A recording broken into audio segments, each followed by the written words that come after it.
الحمد لله وكفى وسلام على عباده الذين اصطفى أما بعد أعوذ بالله من الشيطان الرجيم بسم الله الرحمن الرحيم إنا أعطيناك الكوثر فصل لربك وانحر إن شانئك هو الأبتر صدق اللہ العظیم۔ معزز سامعین کرام، ہم آپ کا آن لائن اسلامک نالج پر خوش آمدید کہتے ہیں۔ آج ہم ضروری ان مسائل کو جانیں گے جن کے بارے میں اکثر لوگ پوچھا کرتے ہیں۔ آئیے سمجھتے ہیں کہ وہ مسائل کون سے ہیں۔ نمبر 1، اکثر لوگ پوچھا کرتے ہیں کہ کس جانور کی قربانی کرنا افضل ہے، بہتر ہے۔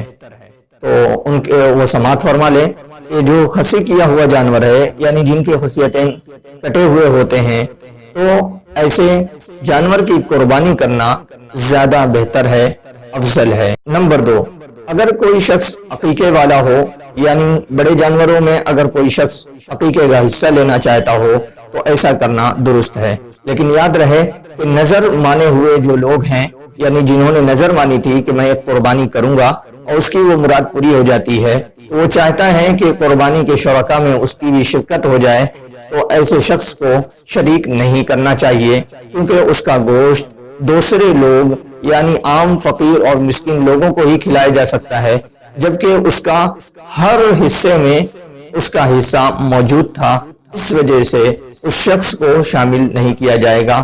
عقیقے کا گوشت سبھی لوگ کھا سکتے ہیں، اس لیے اس کو شامل کرنے میں کوئی حرج کی بات نہیں ہے۔ نمبر 3، اگر کوئی جانور لنگڑا ہو، اپنے پیر کو زمین پر رکھ نہیں سکتا ہو، تو ایسے جانور کی قربانی کرنا درست نہیں ہے۔ ہاں، اگر وہ اس سے سہارا لے کر چلتا ہو تو اس جانور کی قربانی کرنا درست ہے۔ نمبر 4، اگر جانور کے اکثر دانت ٹوٹے ہوئے ہوں اور وہ چارہ بھی نہ کھا سکتا ہو تو ایسے جانور کی قربانی کرنا درست نہیں ہے۔ ہاں، اگر وہ چارہ کھا سکتا ہو تو اس جانور کی قربانی درست ہے۔ نمبر 5، جس جانور کا پیدائشی طور پر کان موجود نہیں ہے، یا ایک ہے ایک موجود نہیں ہے، یا موجود تھا لیکن 3 حصے سے زیادہ کان کٹا ہوا ہے، تو ایسے جانور کی قربانی کرنا درست نہیں ہے۔ ہاں، اگر تیسرے حصے سے کم کٹا ہوا ہے تو اس جانور کی قربانی کرنا۔ نمبر 6، اگر جانور کا سینگ ٹوٹا ہوا ہے لیکن جڑ سے اکھڑا ہوا نہیں ہے تو اس جانور کی قربانی کرنا درست ہے، اور اگر جڑ سے اکھڑ چکا ہے تو اس جانور کی قربانی کرنا درست نہیں ہے۔ نمبر 7، اگر جانور کی دم کٹی ہوئی ہے لیکن تہائی حصہ سے کم کٹا ہوا ہے تو اس جانور کی قربانی کی جا سکتی ہے۔ نمبر 8، گائے یا بھینس وغیرہ کا ایک تھن خراب ہو جائے، باقی 3 ٹھیک ہوں تو اس جانور کی قربانی کی جا سکتی ہے، لیکن اگر 2 خراب ہو گئے تو اس جانور کی قربانی نہیں کر سکتے ہیں، اور یہی صورت دوسرے جانوروں میں بھی رکھی جائے گی۔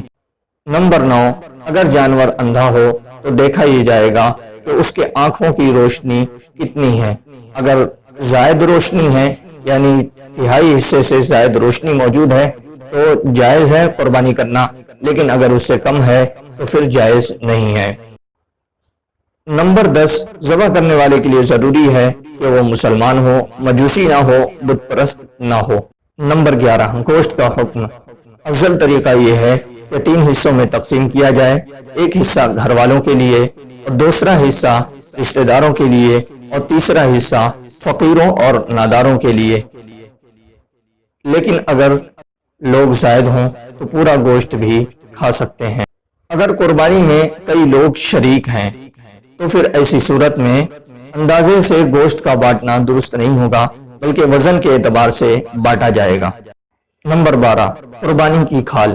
قربانی کی کھال خود استعمال کر سکتے ہیں، یعنی مسلح بنا سکتے ہیں اور مشکیزہ بنا سکتے ہیں، لیکن اگر اسے آپ نے فروخت کر دیا تو اس کا پیسہ استعمال نہیں کر سکتے ہیں، کسی فقیر اور غریب کو ہی دیا جائے گا، اور اس کھال کا پیسہ مسجد میں نہیں لگایا جا سکتا ہے، اس لیے مدرسے میں دے دیا جائے تاکہ وہاں پہ احیاء سنت بھی ادا ہو اور اپنا فرض بھی ادا کیا جا سکے، یعنی دین کے زندہ کرنے کا ہم ذریعہ بھی بن سکے۔